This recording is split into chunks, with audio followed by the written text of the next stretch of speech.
Entre janeiro e setembro de 2024, o Ministério dos Direitos Humanos e Cidadania registrou mais de 72 mil casos de violação patrimonial, um tipo de golpe que foram denunciados no Disque 100, e quase metade deles foram contra pessoas idosas. As práticas de golpes financeiros contra idosos são consideradas violência patrimonial e são uma das abordagens criminosas que mais cresce no país.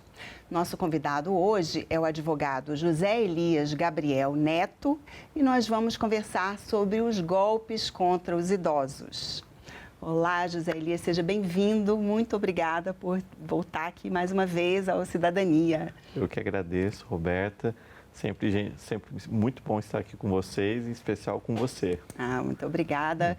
E conta pra gente, então, na verdade, a gente vai falar aqui sobre os idosos porque eles são mais vulneráveis, né? Mas esses golpes, eles se aplicam a todo mundo, né? Qualquer um tem risco de cair nesses golpes. A população idosa é a população vulnerável, né? Porque não está acostumada às tecnologias. Na época deles, era o telefone desse jeito. Hoje, praticamente, o telefone é uma passada de mão, né? E aí, com o avanço da tecnologia, que eu sempre falo que a revolução tecnológica, ela trouxe muita coisa boa, mas, ao mesmo tempo, ela trouxe um subproduto, né? Que é o quê? Nós estamos fazendo tudo pelo telefone, né? Tirando foto pelo telefone, mandamos vídeo pelo telefone, acessando vídeos, chamadas, fazemos chamadas de vídeo, chamadas de voz, acessamos conteúdos da internet. E essa revolução, ela traz também essa vulnerabilidade para essa pessoa que não teve aquilo que a gente chama de educação tecnológica. Então, o fato de sermos todos vítimas, potenciais vítimas, né, eles ficam mais vulneráveis por conta dessa falta de quê? De tato com a coisa. Eles não têm essa ideia de pensar ou raciocinar, até mesmo pela experiência da vida, muitas vezes acredita naquilo que está sendo falado para eles e acaba sendo realmente as vítimas, como você colocou nas estatísticas, né? O maior grande número são eles. E eu vi até um depoimento de uma delegada que eu achei muito interessante, que os idosos geralmente gostam de conversar e isso faz com que eles fiquem mais vulneráveis, né? Eles dão papo pro golpista, né? Exatamente. Aí entra aquela questão, por exemplo, do estelionato sentimental, que é o golpe amoroso, né? Ou do falso príncipe, né? Ali do golpe do falso namorado. O que tem em comum esses dois golpes? A primeira questão é que são pessoas que estão numa situação de fragilidade emocional e aí alguém passa a dar atenção para eles, né? Na verdade, uma isca para que eles possam, então, fazer as fraudes, né? Caírem nas fraudes. E nesse sentido, o que acontece? O estelionato sentimental mesmo, essa fraude, o que ela leva? Esse golpista, ele vai fazendo com que a pessoa fique encantada por ele, né? Se encante, aí tem aquela questão da solidão, né? Aquilo que eu chamo também de ferida narcísica, né? De Freud, que ele fala o seguinte: no momento de maior vulnerabilidade, o golpista sente, né? E ele vai lá e age, né? Então, assim, parece que ele fareja o momento certo e aí ele começa a fazer o uso dos subterfúgios. Eu preciso pagar uma conta, eu preciso pagar um boleto, eu preciso de uma transferência, eu estou com minha mãe doente.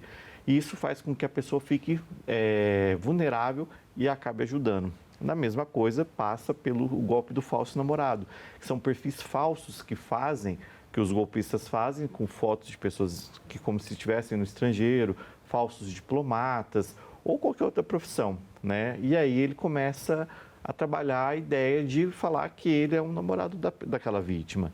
E isso gera o quê para aquela pessoa? Um acalento. E aí acaba vendo, mais uma vez, pedindo dinheiro, pagando boleto, cai no famoso golpe do sentimento, né? E aí o que fazer, então? Nesse momento, o grande lance é ter além da questão jurídica, que é ter as provas, né? Fazer o boletim de ocorrência é muito importante, separar as provas, as conversas e procurar ajuda psicológica e psiquiátrica. Infelizmente, ela precisa do apoio emocional, né? Aquele apoio ali de base, ele é necessário. Procurar um familiar, falar um amigo, não ter vergonha de ter caído no golpe, porque é muito vergonhoso às vezes esse golpe envolve até a questão de envio de fotos íntimas. E aí a pessoa passa a fazer uma extorsão por conta dessa situação, né? Então aí acaba tendo o quê? Uma situação específica de crime mesmo, não só o estelionato, mas como a própria extorsão.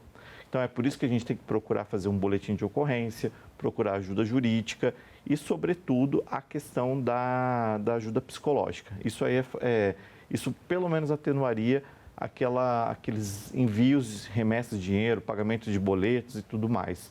Muitas vezes é difícil de receber o valor, mas tem que ser feito alguma coisa. Tem que denunciar, porque senão ele vai fazer mais vítimas, né? Sim, denunciar é muito importante. Agora, essa questão das provas também, porque como você disse, né, é muito comum a pessoa ficar com vergonha, e aí ela vai lá e apaga tudo. Então, Exatamente. tem que resistir, né? Não muito difícil apague. você imaginar que você vai chegar na delegacia e falar que você enviou uma parte sua do seu corpo, né? Então, imagine falar uma pessoa experimentada aí de 60 a mais, né? Ela chega lá e fala, eu enviei uma parte do meu corpo para a pessoa e agora ela está me extorquindo. Olha só que situação, né? É uma vergonha, né? Assim, falar, poxa, aqui. E outra mais, eu paguei uma conta de um estelionatário, né? Eu acreditei que eu estava namorando essa pessoa. A gente vê vários perfis aí que as pessoas fazem do Elon Musk, do Brad Pitt, que as pessoas mandam 150 mil reais, 140 mil reais, e aí acaba que achando que está namorando, né, a pessoa. Por isso que a prova é muito importante, a prova que está, não apagar essa conversa, e levar para fazer realmente o boletim de ocorrência, porque a delegacia ela vai investigar, ela vai procurar, tanto é que diversas operações saem no país e acham as pessoas que cometem esse crime. E muitas vezes essas pessoas estão dentro do presídio. E aí se acha essa pessoa por conta disso, né? E às vezes tem casos até no exterior, né? Assim, redes internacionais, né? De golpistas que estão em outros países. Tem alguns casos que já tem uma grande rede envolvida nesse esquema. E essa volta para o país, esse é o grande problema. Porque como que a gente vai acessar a jurisdição internacional, né? Então acaba que isso até torna inviável o processo, mas tem que ser feito a denúncia, né, para que não aconteça novamente. E, mais uma vez, a ajuda psicológica é justamente para isso, porque, às vezes, o intento de querer punir, ele não vai conseguir atingir a finalidade, mas, pelo menos, ela tentou, né, e a ajuda psicológica serve para isso, para dar esse conforto para ela. Agora, uma coisa que você mencionou, né, essas personagens, né, personalidades conhecidas, né, Elon Musk, Brad Pitt, Timothée Chalamet, não sei, assim, já é assim, ficar com o pé atrás, né, assim, se alguém entra em contato com você, né, por que essa celebridade vai estar entrando em contato comigo, né, assim? O que a gente pode falar que a experimentação comum, né, e essa experiência comum é como eu posso falar, nossa, o Brad Pitt me mandou uma mensagem, né? Que legal. Será que realmente é? Né? Porque parece pueril para nós que temos um certo discernimento. Mas quando você olha para aquela pessoa que está ali sozinha, está num momento de fragilidade, não, é uma pessoa, ele me quer, né? Sim, se sente escolhido, né? Exatamente, aí gera realmente o golpe em cima daquela pessoa. E aí a fragilidade emocional vai lá embaixo, a autoestima cai, tudo, assim, é triste mesmo. Agora, tem um outro golpe que é um pouco parecido com esse, também assim, uma falsidade ideológica, mas em vez de ser uma celebridade, uma pessoa conhecida, como, né, o WhatsApp, né? Quem nunca recebeu, né, aquela mensagem de WhatsApp, né? Um amigo, um primo, um tio, um neto, né? Assim, preciso de dinheiro, me passa um Pix. Né, o famoso, oi mãe, né? Troquei de número, né? Sim. Oi mãe, estou precisando de dinheiro, troquei meu número. Ou se não, uma pessoa que fala que está entrando em contato contigo, né, falando que, troquei de número, né? E no golpe do WhatsApp é onde acontecem as maiores e diferentes formas de golpes.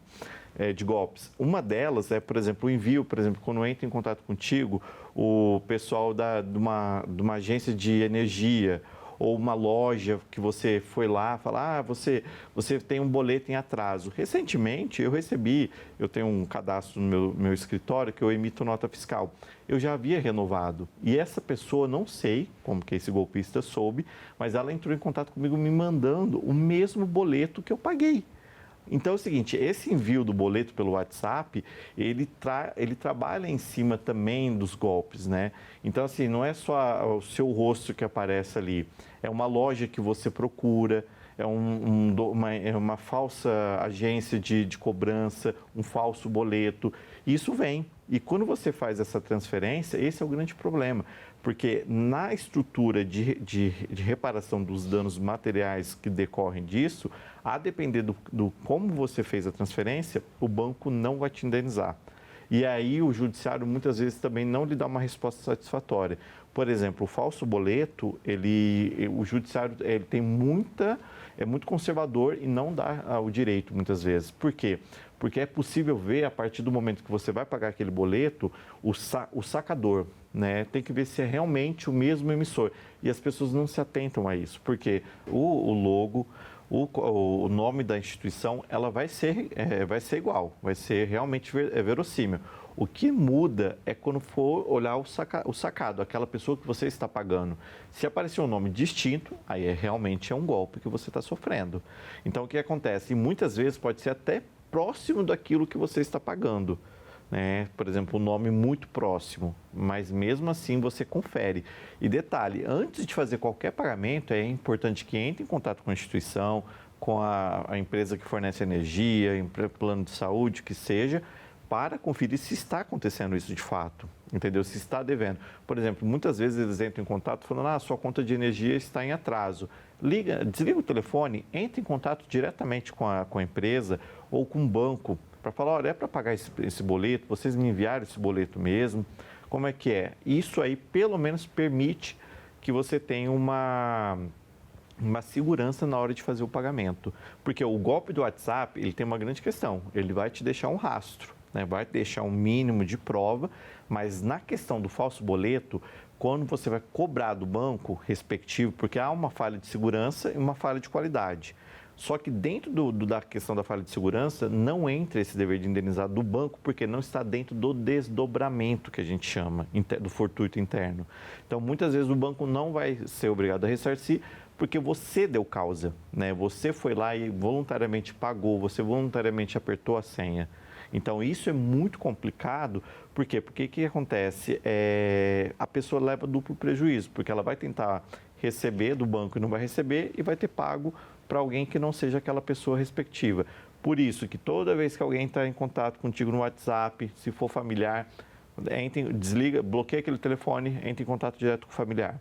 Recebeu uma ligação, uma promoção de banco, de algo assim, no sentido de conta de energia, conta de plano de saúde, que seja, bloqueia e entra em contato.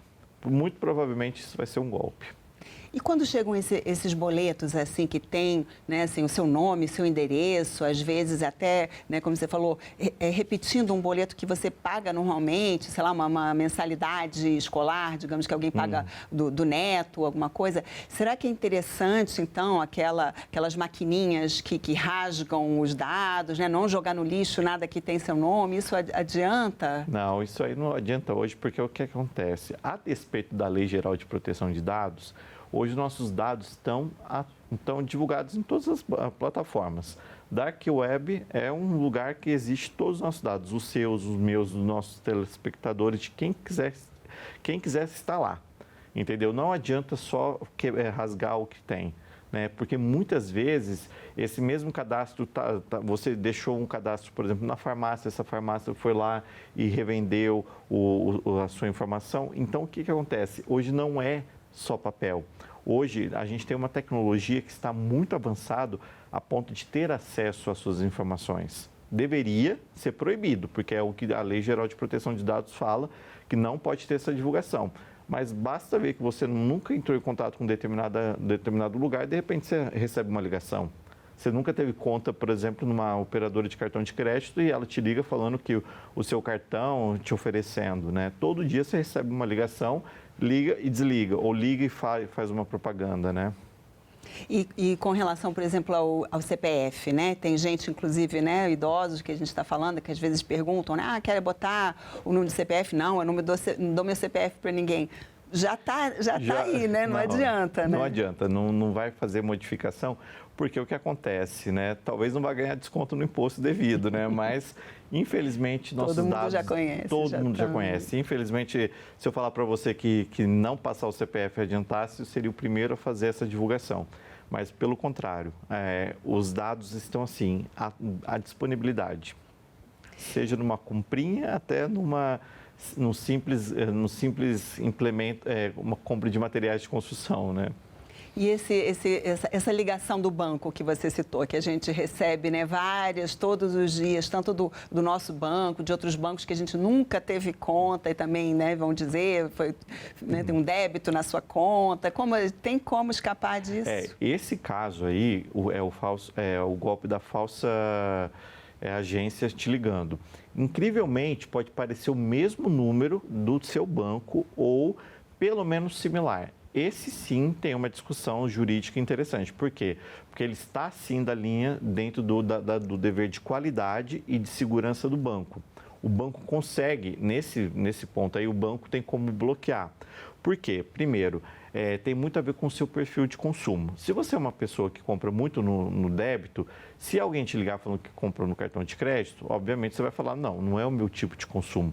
Então, o banco tem um perfil sobre o seu perfil de compra, seu perfil de gastos. Se você falar, fiz uma transferência de R$35 mil, o banco tem como saber isso. Então, porque é o dever de qualidade, dever de segurança, que é obrigação do banco saber o seu perfil.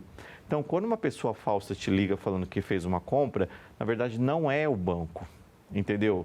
Porque você pode conferir exatamente se fez isso desligando o telefone e voltando a ligar para o banco, né? Então, você pode ir até o caixa fazer isso. Eu tive casos no escritório que clientes meus estavam numa situação de agonia ali no momento, acabaram fazendo uma transferência achando que tinha um débito em conta. E aí acabou que caiu num golpe, conseguimos recuperar, porque é um dever de qualidade do banco e um dever de segurança dele assegurar que aquele tipo de perfil seja realmente analisado com a lupa, né? Então, assim, o banco não vai entrar em contato com você, o banco não vai pedir para você devolver um cartão de crédito também, o banco não vai entrar em contato com você falando que teve esse débito na tua conta.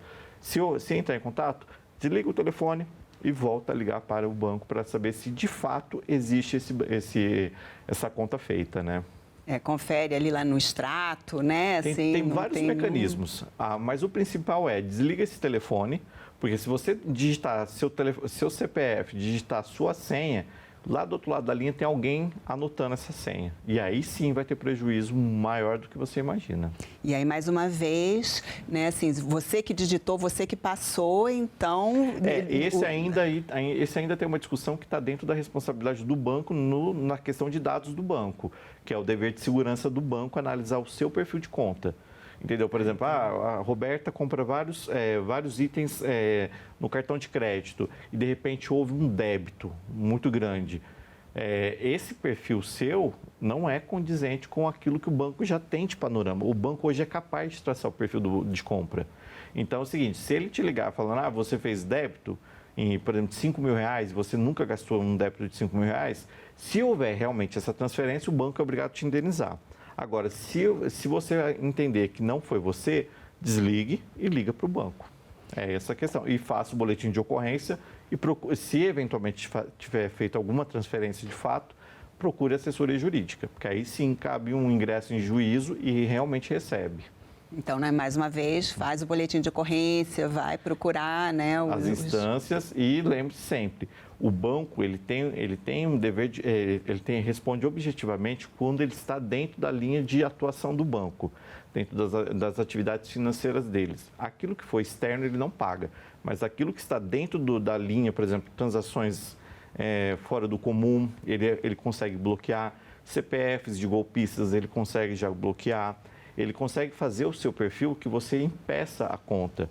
Por exemplo, imagine uma compra de madrugada. Você não faz uma compra de madrugada. Apareceu uma transferência da minha conta para lá. O banco consegue bloquear? Consegue. Então, assim, isso gera o quê? Ele foge do dever de segurança que ele tem, que ele é dever dele enquanto agência financeira, né? Instituição financeira, perdão. Agora, uma questão interessante nessa relação sobre idosos, né, como a gente está falando dos golpes contra os idosos, né, inclusive tem também, né, assim, o cartão, fica preso a pessoa que quer ajudar na maquininha, né? Sempre, né, muito cuidado com todas essas ajudas. Né, que esse é o grande surgir. problema. E não é só no banco, porque você pode estar num táxi, você pode estar no estádio, por exemplo. Restaurante. No restaurante. Né? Você vai lá, por exemplo, esse golpe é muito comum quando você é distraído. Por exemplo, você vai comprar algo ali, por exemplo, imagina estar no estádio. Ou você pede para comprar uma cerveja, uma água, aquela coisa. Você está conversando com a pessoa, aí você entrega o cartão e ela te entrega um outro cartão. E aí, se for um cartão de aproximação, provavelmente vai ter compras aí no crédito, no débito, o que der para fazer, vai fazer.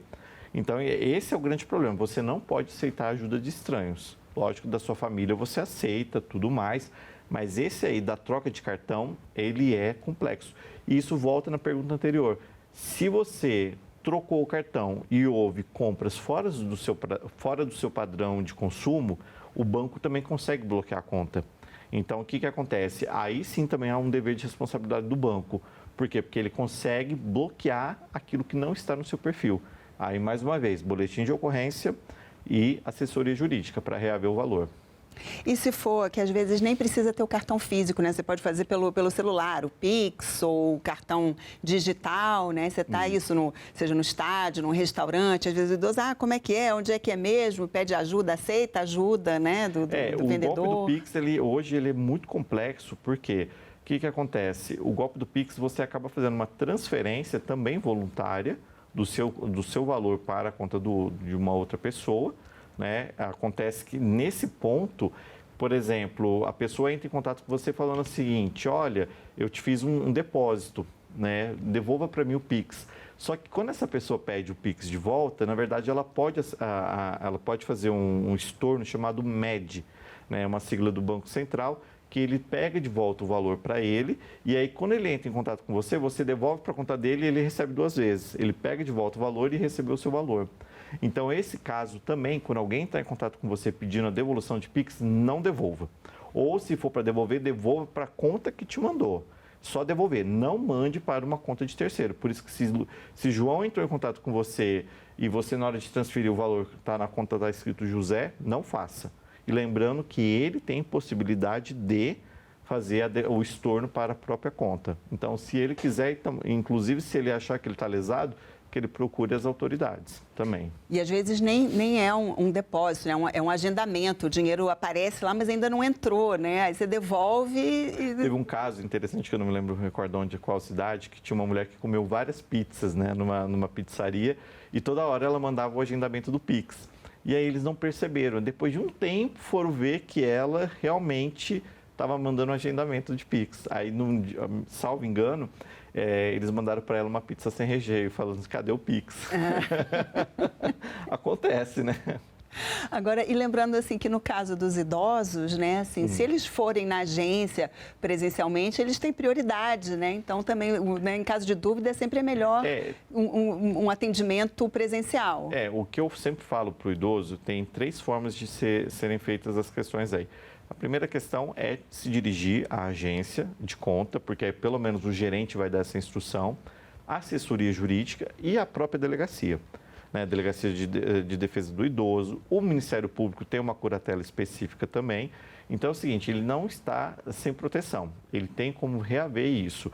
Muitas vezes pode ser que dê algum tipo de problema em relação à questão do boleto, como eu lhe falei. Mas nos demais golpes ele tem esse amparo, ele tem a possibilidade de reverter essa situação que ele caiu. Né? E lembrando, mais uma vez, não ter vergonha de ter sido a vítima.